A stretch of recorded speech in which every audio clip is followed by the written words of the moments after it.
Hello and welcome, everyone. I'm so glad you're here with me today as we explore two of the most exciting frontiers shaping the future of education: neuroeducation, the science of how children learn, and future skills for children, preparing for the 2030 workforce. In this session, we'll take a closer look at how the human brain develops, how children process information, and why understanding neuroscience can transform the way we teach and support young learners. You'll discover how factors like curiosity, emotions, environment, and relationships impact memory, focus, and problem solving. With these insights, we can create more engaging, effective learning experiences that help every child thrive. But that's only half the story. We're also living in a world that is changing faster than ever before.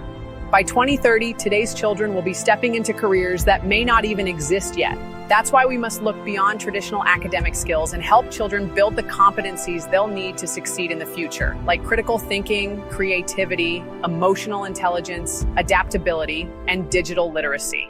Together, we'll explore what neuroscience tells us about learning readiness and motivation, how to design learning environments that respect the brain's natural wiring, the essential future skills children will need for tomorrow's workplaces. Simple strategies parents and educators can start using today. So whether you're a parent, teacher, school leader, or simply passionate about the potential of young minds, this session is for you. Stay with us as we bridge the fascinating science of how children learn with the urgent need to prepare them for a world of constant innovation.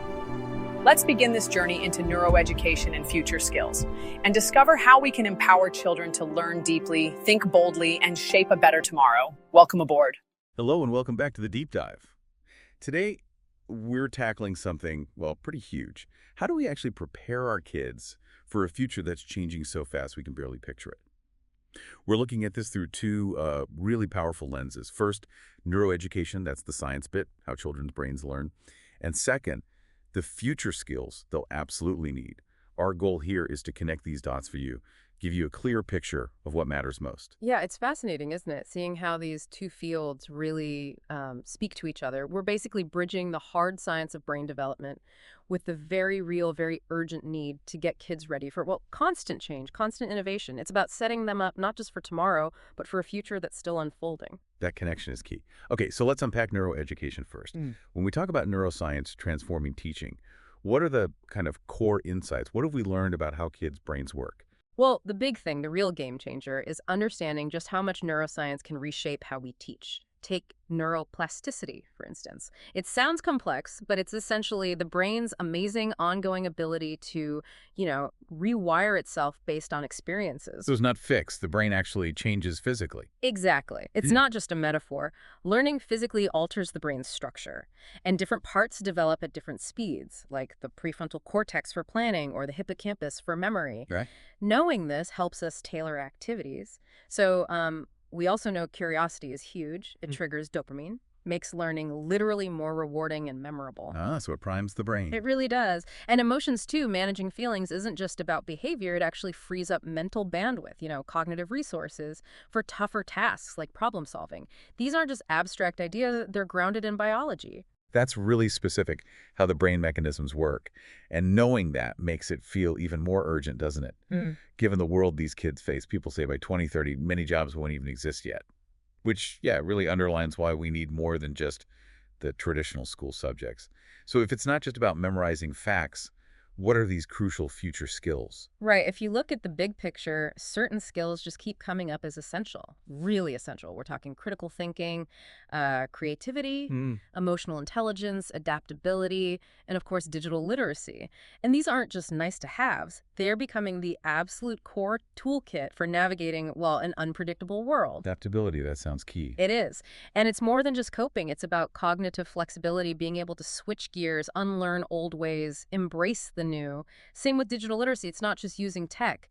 It's understanding the ethics, the impact. The responsibility that comes with it. Precisely.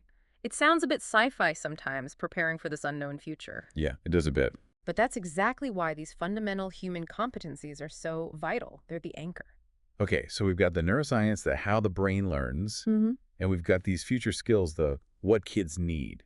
How do we actually bring these together? What does that look like in practice? That's the really exciting part, where it all connects. Neuroscience can and should directly inform how we design learning environments. We can build spaces and experiences that work with the brain's natural wiring, not against it. To actually foster those future skills you mentioned. Exactly. For example, we know intrinsic motivation lights up the brain's reward centers. So learning shouldn't just demand creativity, it should spark it, make it feel rewarding. We can use challenges, productive struggle. Letting them figure things out, even if it's hard. Yes, because that doesn't just build resilience, it physically strengthens the neural pathways for problem solving. And understanding the social brain helps us design better collaborative projects. Teaching kids emotional intelligence, reading cues, managing their own responses, that's vital for teamwork later on. So it's practical things parents and teachers can do. Absolutely. Simple strategies even, like encouraging curiosity through open-ended play, or creating environments where kids feel safe to express emotions, that directly helps focus and deeper learning.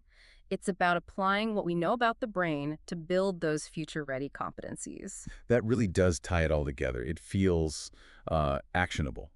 So whether you're listening as a parent, a teacher, maybe a school leader, or just someone who cares about, kids and their potential, we really hope this deep dive has given you some valuable takeaways. And maybe just one final thought to leave you with.